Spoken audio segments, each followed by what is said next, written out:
thevoicebeforethevoid.net.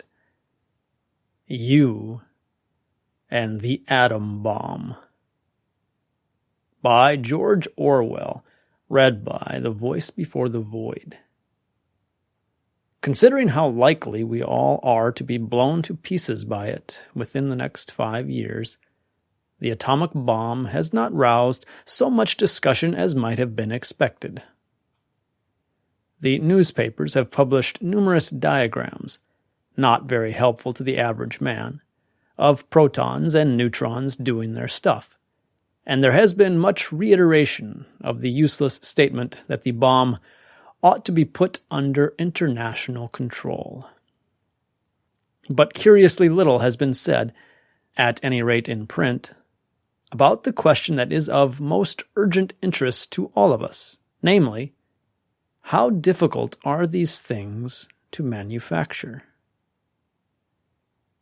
Such information as we, that is, the big public, possess on this subject has come to us in a rather indirect way, apropos of President Truman's decision not to hand over certain secrets to the USSR. Some months ago, when the bomb was still only a rumor, there was a widespread belief that splitting the atom was merely a problem for the physicists, and that when they had solved it, a new and devastating weapon would be within reach of almost everybody. At any moment, so the rumor went, some lonely lunatic in a laboratory might blow civilization to smithereens, as easily as touching off a firework. Had that been true, the whole trend of history would have been abruptly altered. The distinction between great states and small states would have been wiped out, and the power of the state over the individual would have been greatly weakened.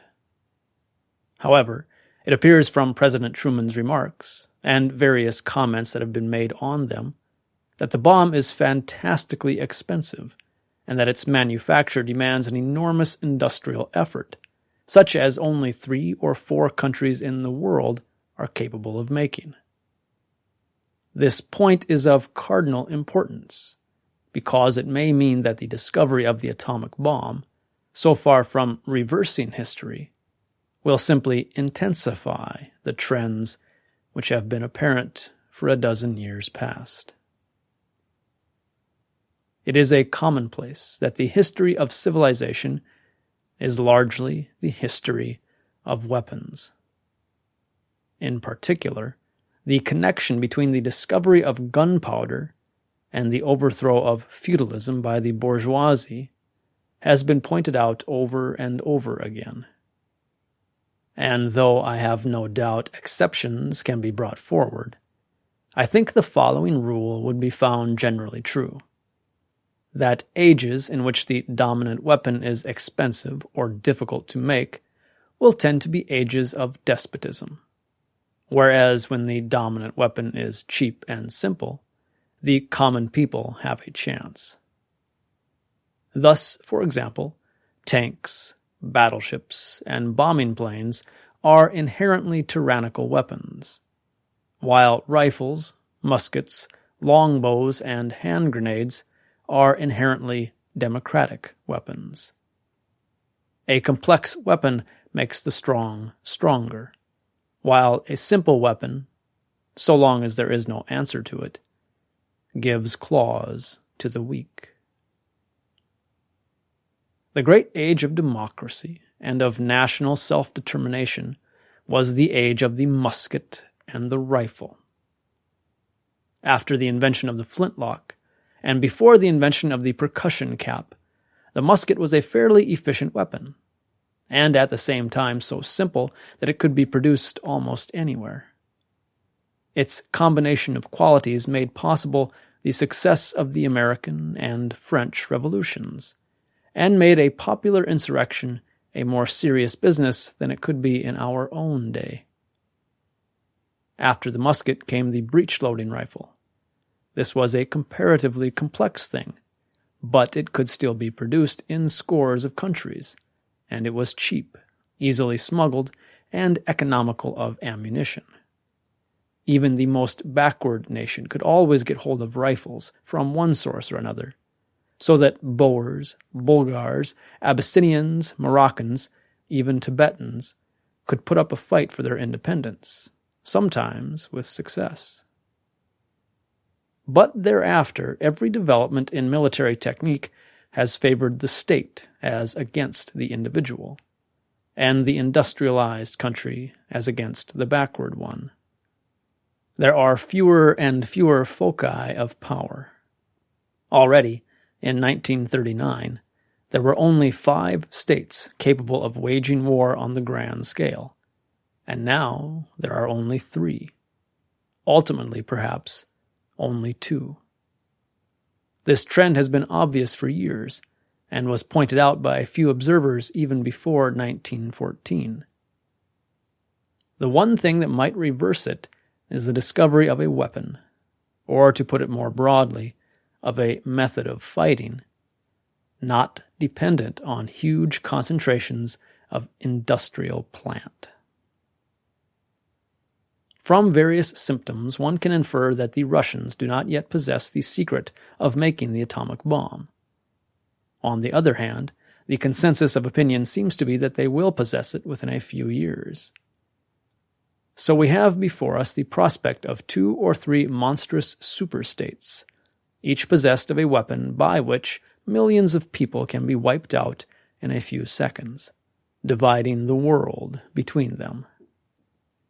It has been rather hastily assumed that this means bigger and bloodier wars, and perhaps an actual end to the machine civilization. But suppose, and really this the likeliest development, that the surviving great nations make a tacit agreement never to use the atomic bomb against one another. Suppose they only use it, or the threat of it, against people who are unable to retaliate. In that case, we are back where we were before, the only difference being that power is concentrated in still fewer hands, and that the outlook for subject peoples and oppressed classes is still more hopeless. When James Burnham wrote The Managerial Revolution, it seemed probable to many Americans that the Germans would win the European end of the war, and it was therefore natural to assume that Germany, and not Russia, would dominate the Eurasian landmass, while Japan would remain master of East Asia. This was a miscalculation, but it does not affect the main argument. For Burnham's geographical picture of the New World has turned out to be correct.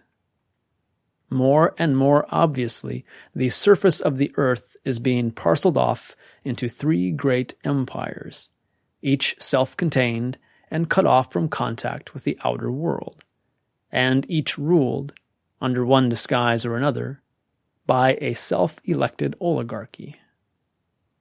The haggling as to where the frontiers are to be drawn is still going on, and will continue for some years.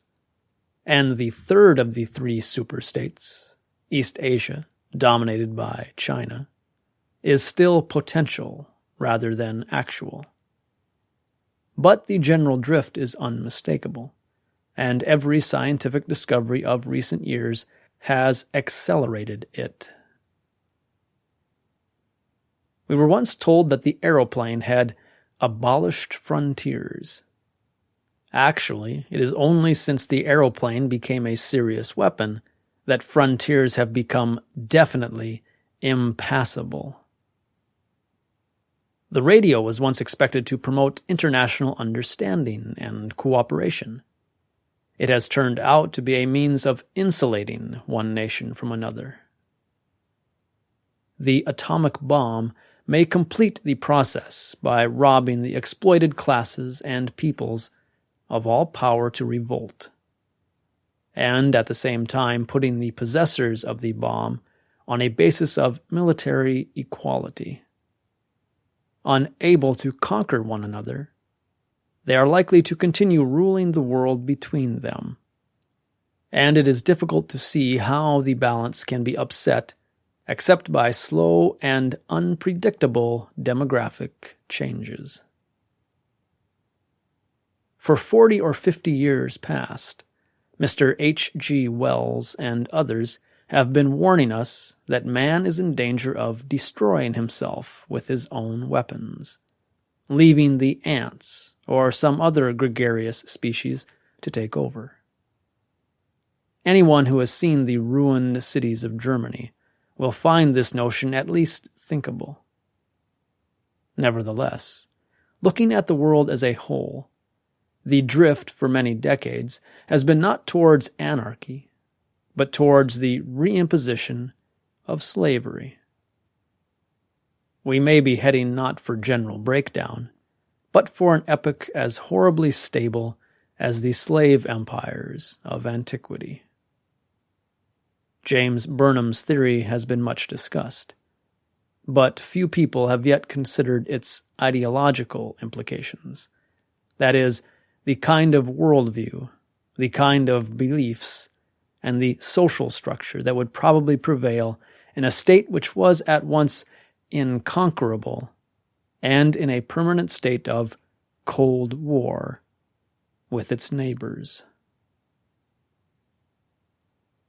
Had the atomic bomb turned out to be something as cheap and easily manufactured as a bicycle or an alarm clock, it might well have plunged us back into barbarism, but it might, on the other hand, have meant the end of national sovereignty and of the highly centralized police state. If, as seems to be the case, it is a rare and costly object, as difficult to produce as a battleship, it is likelier to put an end to large-scale wars at the cost of prolonging indefinitely a peace that is no peace.